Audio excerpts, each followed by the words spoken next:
Hello everybody, Mama's going to read a story called Seagirl and the Golden Key.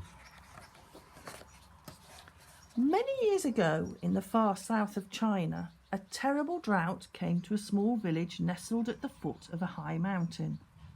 There had been no rain for many weeks, the crops were dying in the fields, and the villagers feared they would starve when winter came. One of the farmers had a young daughter named Seagirl. To help her family, Seagirl sold brooms made from the wild bamboo that grew on the mountain. One day, Seagirl was exploring a part of the mountain she'd never been to before. She found a thick stand of bamboo that was perfect for making her brooms. Delighted, she started cutting her way through the bamboo with her axe, but as she did so, she caught a glimpse of blue. She peered through the fronds and saw the most beautiful lake before her. Its waters were smooth and still, reflecting the white clouds floating across the sky above. As she gazed at the lake, she saw a leaf fall from an overhanging willow. Then from nowhere, a wild goose swooped down and caught the leaf in its beak. Seagirl found her way back down the mountain, enchanted by what she had seen. When Seagirl climbed the mountain the next day, she was still thinking about the lake. If she could cut a channel from it to create a stream, it would flow down the mountain and water the village's dying crops. Excited by her idea, she began to look for a likely place, but all around the lake was either thick forest or steep rock. Nowhere seemed suitable. She was about to give up when she came across a high stone wall.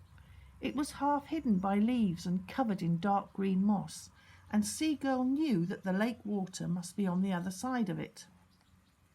She pushed as hard as she could against it, even using her axe to try and break it down. But it was no use. Exhausted and disheartened, she slumped to the ground. As she did so, the wild goose she'd seen the day before glided down from the sky and landed beside her. "If you want to open this stone gate, Seagirl," it said, "you will need the golden key." It pointed with its wing, and sure enough, there was a tiny keyhole in the gate that Seagirl hadn't noticed before. Seagirl was so surprised to hear a goose speaking that she forgot to ask where the key was. But as quickly as it had arrived, the goose flapped away. Seagirl scrambled to her feet. Where to start looking for the key? She searched around the gate, but found nothing.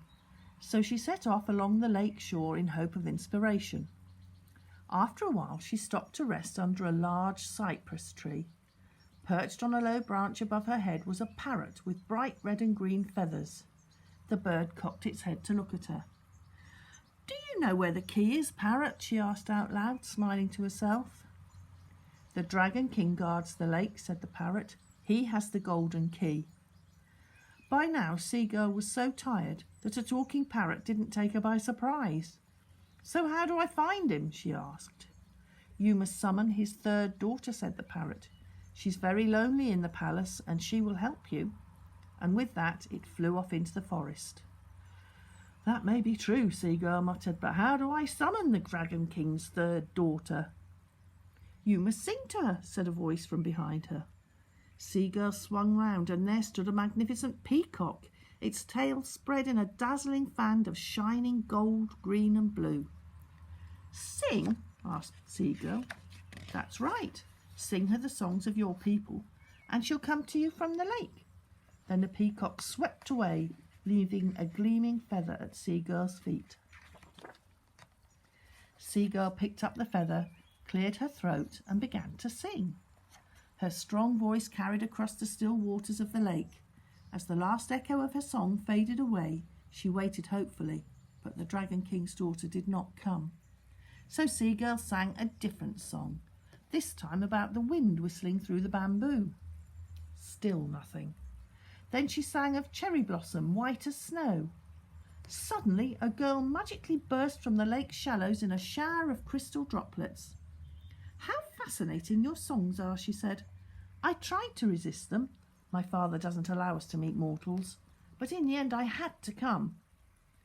"Are you the Dragon King's third daughter?" asked Seagirl. "Yes, I am third daughter," the girl replied. But who are you? Why are you singing here? I'm from the village at the foot of the mountain, said Seagull. We need water from this lake to save our crops, so I've come to ask you for the golden key that opens the stone gate. Third daughter thought for a moment. My father keeps the key in his treasure cave, which is guarded by a giant eagle, she said, her eyes sparkling with mischief. But if you wait here until my father goes away, I'll come and help you. Seagull waited patiently for 3 days and 3 nights.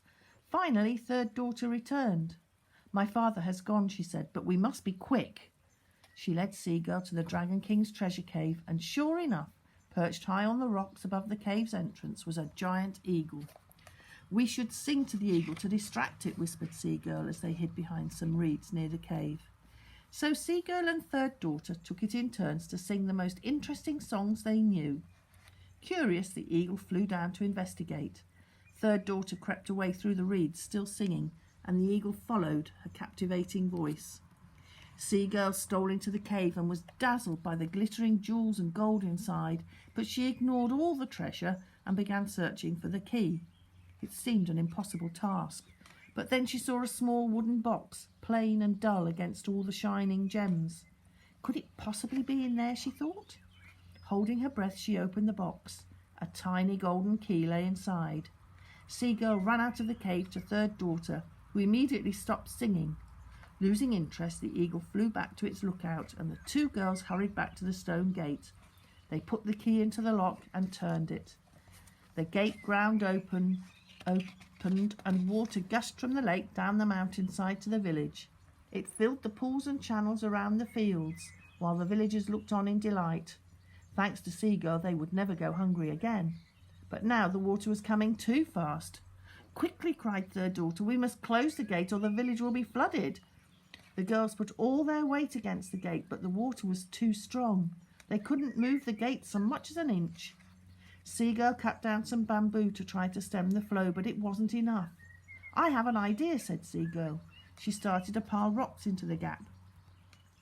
Third daughter began to help her, rolling boulders across the gateway, when something magical happened. The bamboo that Seagull had put there turned to stone, and the flow subsided to a gentle stream. The girls were exhausted but happy. The village was safe thanks to a lot of hard work and a touch of magic. A few days later, the Dragon King returned and saw what third daughter had done. He flew into a terrible rage and banished her from the palace below the lake. Third daughter came down the mountain to the village, where the villagers welcomed her with open arms and promised that she would never be lonely again. She and Seagull sang happily together every day, making up funny songs about talking parrots and hidden treasure. And that's the end of that story.